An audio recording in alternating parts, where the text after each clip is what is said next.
আসসালামু আলাইকুম, welcome back to my channel Dalia's kitchen. চলে আসলাম নতুন আরও একটি রেসিপি নিয়ে।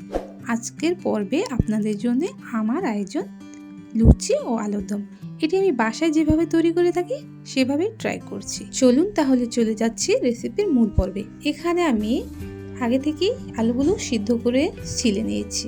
প্রথমে আমি লুচির জন্য ডোটা রেডি করে নিব। আর এর জন্য আমি প্রথমে একটি মিক্সিং বোলে 2 বাটি ময়দা নিয়ে নিচ্ছি ও সেই সাথে দিয়ে দিচ্ছি 1 চা চামচ চিনি ও স্বাদমতো লবণ। আরও দিয়ে দিচ্ছি রান্নার রেগুলার তেল। এটি আমি পরবর্তীতে লাগলে আরও দিব। এখন এগুলিকে ভালোভাবে মিক্স করে নিচ্ছি।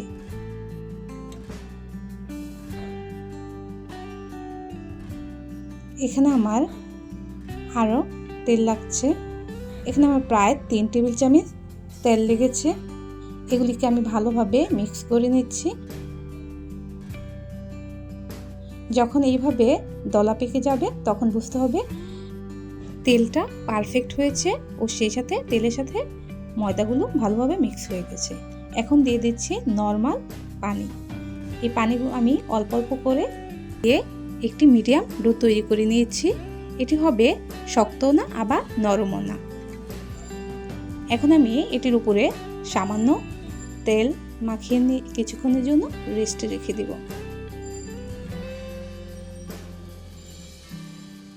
এর মাঝে আমি চলে যাচ্ছি আলুর দম তৈরির জন্য। আর এর জন্য আমি ফ্রাই প্যানে সামান্য রান্নার রেগুলার তেল দিয়েছি সিদ্ধ আলুগুলো কিছুক্ষণ ভেজে নেওয়ার জন্য। এগুলিকে আমি কিছুক্ষণ নেড়েচেড়ে হালকা ব্রাউন হয়ে আসা পর্যন্ত ভেজে নেব। আলুগুলো ব্রাউন কালার হয়ে আসলে নামিয়ে আলুর দম রান্নার মেন প্রসেসে চলে যাব। এখন আমি আলুর দম রান্নার জন্য একটি প্যানে রান্নার রেগুলার সয়াবিন তেল দিয়ে দিয়েছি। সেই সাথে পাঁচফোড়ন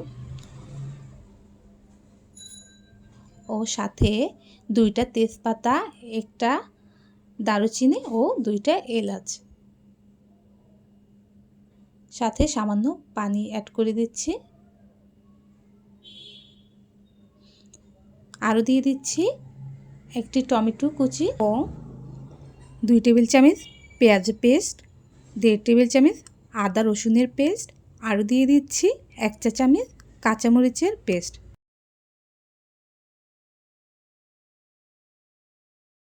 সেই সাথে দিয়ে দিচ্ছি স্বাদমতো লবণ। আরও দিয়ে দিচ্ছি 1 টেবিল চামচ হলুদের গুঁড়া, 1/2 টেবিল চামচ মরিচের গুঁড়া ও সেই সাথে ধনিয়া গুঁড়া 1/2 চা চামচ। এই সবগুলো উপকরণকে এখন আমি কিছুক্ষণ ভালোভাবে কষিয়ে নেব।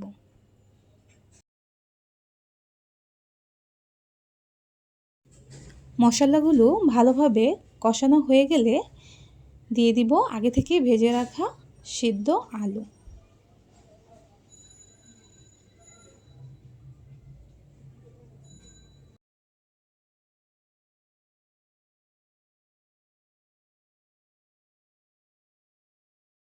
এখন ঢাকনা দিয়ে ঢেকে আলুটা কিছুক্ষণ কষিয়ে নিব।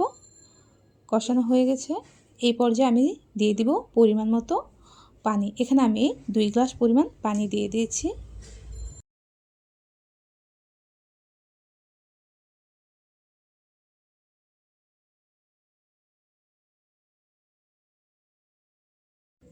ঢাকনা দিয়ে ঢেকে কিছুক্ষণ রান্না করে নিব।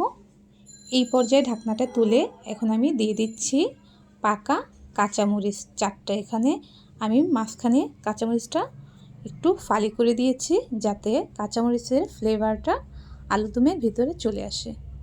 এই পর্যায়ে দিয়ে দিচ্ছি সামান্য চিনি। এটি দিলে হয় কি খাবারের টেস্টটা আরও দ্বিগুণ বেড়ে যায়। ঢাকনা দিয়ে ঢেকে আমি আর কিছুক্ষণ রান্না করে নিব। এই পর্যায়ে আমি এখন দিয়ে দিচ্ছি 1/2 চা চামচ গরম মশলা গুঁড়া ও সেই সাথে 1 টেবিল চামচ জিরা গুঁড়া। এই সবগুলোকে এখন আমি ভালোভাবে মিশিয়ে ঢাকনা দিয়ে ঢেকে আরও 2 থেকে 3 মিনিট রান্না করে নেব।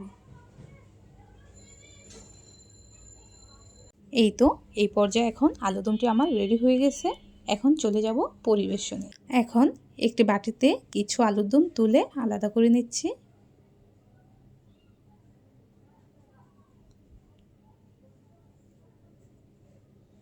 বাটিটা একটা সাইড করে রেখে দিচ্ছি। এই পর্যায়ে এখন চলে যাব লুচি করার জন্যে। এখন আমি ডোটাকে আর একটু ভালোভাবে মধ্যে ছোট ছোট করে লিচি কেটে নেব।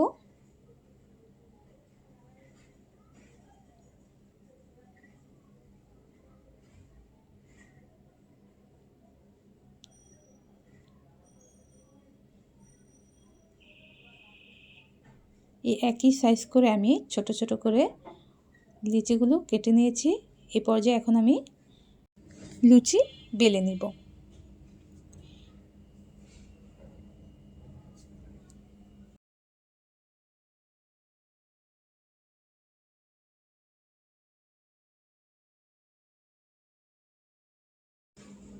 এই একইভাবে আমি সবগুলো লুচি বেলে নিব। আমি আরও একটি লুচি দেখিয়ে দিচ্ছি।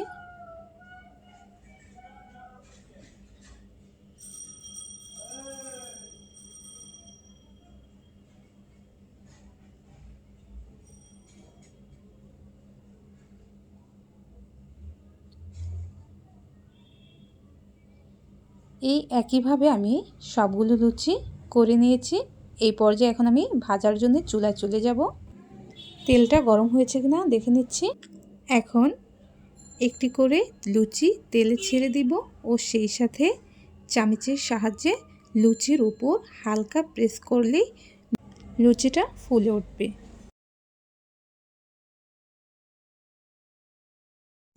এক পিঠ হালকা ব্রাউন হয়ে আসলে লুচিটাকে উল্টিয়ে অপর পিঠ ভেজে ব্রাউন করে নেব।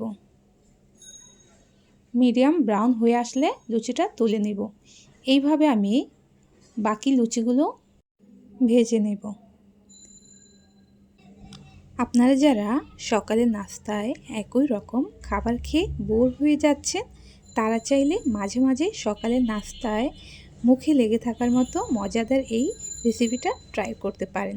তবে এটি চাইলে বিকেলের নাস্তাতেও বানিয়ে নিতে পারেন। আশা করছি সবার ভালো লাগবে। তো লুচিগুলো আমার সব ভাজা হয়ে গেছে, এখন চলে যাচ্ছি পরিবেশনে। আজ এই পর্যন্তই। ভিডিওটি ভালো লাগলে অবশ্যই লাইক কমেন্ট করতে ভুলবেন না। আর সেই সাথে আমার ভিডিওটি ইউটিউব থেকে দেখে থাকলে চ্যানেলটি সাবস্ক্রাইব করে দিবেন ও ফেসবুক থেকে দেখে থাকলে পেজটি ফলো করে দিবেন।